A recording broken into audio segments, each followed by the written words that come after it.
வணக்கம் மக்களே, வாங்க நம்ம தில் கிச்சனுக்கு போகலாம். பீட்ரூட்டில் அருமையான வடை ஈவினிங் ஸ்நாக்ஸாக சாப்பிட்றதுக்கு, ஒரு பார்ட்டி கெட் டுகெதர்னால் ஸ்டார்டராக சாப்பிட்றதுக்கு, இல்லை வெரைட்டி ரைஸு, சாம்பார் சாதம் இதுக்கெல்லாம் சைட் டிஷ்ஷாக தொட்டுக்கிறதுக்கு ரொம்ப நல்லாயிருக்கும்.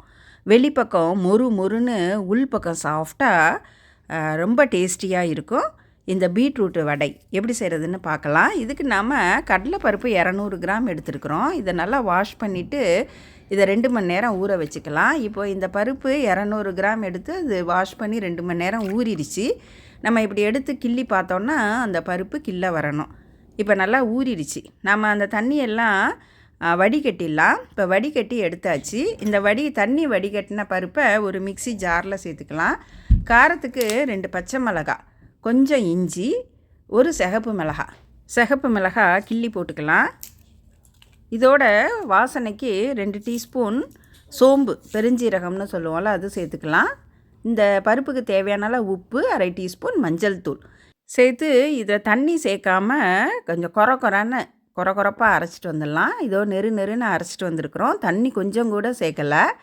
இந்த பதத்துக்கு இருக்கும்போது சரியாக இருக்கும். ஏன்னா நம்ம காய்கறி சேர்க்க போகிறோம், வெங்காயம் சேர்க்க போகிறோம், அதனால் தண்ணி சேர்க்கக்கூடாது. இப்போ இதை ஒரு பவுலுக்கு மாற்றிடலாம். நல்ல ஒரு பெரிய பீட்ரூட்டு வாஷ் பண்ணிவிட்டு தோலை சீவிட்டு நல்லா செத்தி வச்சுருக்குறோம். இந்த மாதிரி துருவுன பீட்ரூட்டு, ஒரு பெரிய பீட்ரூட்டு துருவுனது, பெரிய வெங்காயம் 1 பொடியாக கட் பண்ணது, ஒரு கை கொத்தமல்லி, கொஞ்சம் பெருங்காயம், 1 டீஸ்பூன் நெய். அது கொஞ்சம் இந்த நெய் சேர்க்குறப்ப கிறிஸ்பாக இருக்கும். இப்போ இது எல்லாத்தையும் நல்லா பிசைஞ்சிக்கலாம். அந்த வெங்காயத்தெல்லாம் நல்லா நொறுக்கி விட்டு நம்ம இது எல்லாத்தையும் சேர்த்து அதை அழுத்தி பிசையும் போது அதில் உள்ள அந்த பீட்ரூட்டில் அந்த வெங்காயத்தில் உள்ள தண்ணியே போதும். இது நல்லா சேர்ந்தாப்பில் வந்துடும். இதை கொஞ்சம் நேரம் எல்லாத்தையும் சேர்த்து நல்லா பிசைஞ்சிக்கலாம். இப்போ நம்ம வடை போடுறதுக்கு அடுப்பில் எண்ணெய் காஞ்சிக்கிட்டு இருக்கு. இப்போ இந்த மாதிரி சின்ன உருண்டையாக உருட்டி இந்த மாதிரி மசால் வடை, ஆமை வடை போடுவோம்ல, அந்த மாதிரி கையில் அதை தட்டி எண்ணெயில் சேர்த்துடலாங்க. எண்ணெய் நல்லா காஞ்சிருக்கான்னு செக் பண்ணிவிட்டு நாம் ஒரு வடையாக எடுத்து இதில் போட வேண்டியது தான். இப்போ இந்த பீட்ரூட் வடை போட்ட உடனே நம்ம திருப்பி விடக்கூடாது. அது கொஞ்சம் நேரம் வேகட்டும். ஒரு 2 நிமிஷம் வெந்ததுக்கு அப்புறமா நம்ம ஒன்றா திருப்பி விட்டுக்கலாம். நம்ம விருப்பப்பட்ட சைஸில் சின்னதாகவோ பெருசாகவோ போட்டுக்கலாம். இதை நல்லா திருப்பி விட்டு அந்த சத்தம் லேசாக அடங்கினதுக்கப்புறம் நாம் எடுத்துக்கலாம். எப்போவுமே ஆமை வடை, மசால் வடைன்னு போடுறதுக்கு இந்த பீட்ரூட் வடை ஒரு தடவை செஞ்சு பாருங்கள். எப்போயுமே பீட்ரூட் வாங்கும்போதெல்லாம் இந்த வடை செய்வீங்க.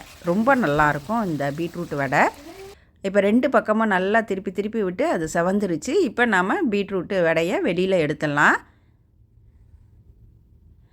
இது எண்ணெயும் சுத்தமாக குடிக்காது. ஏன்னா நம்ம தண்ணி எல்லாம் வடிகட்டிட்டு அரைச்சி போட்டிருக்குறோம். இது எண்ணெய் குடிக்காது, எண்ணெயே இருக்காது அதில் ஆக்சுவலாக. இப்போ நாம் அடுத்த பேட்ச் வடையையும் போட்டு எடுத்துடலாம். இந்த மாதிரி நாம் அந்த அரைச்ச மாவை நாம் வடையாக தட்டி எடுத்துட்டு கொஞ்சம் ஒரு 2 அல்லது 3 பச்சை மிளகாய் அதை கீறிட்டு உள்ளே இருக்கிற விதையை எடுத்துட்டு அந்த பச்சை மிளகாயும் கருவேப்பிலையும் எண்ணெயில் வறுத்து அது மேலே போட்டோன்னா அவ்வளோதாங்க, நமக்கு பீட்ரூட் வடை சூப்பராக ரெடி ஆகிருச்சு.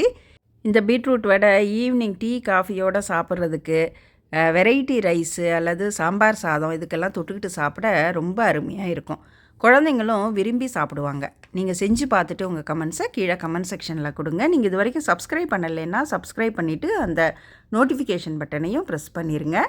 நன்றி, வணக்கம்.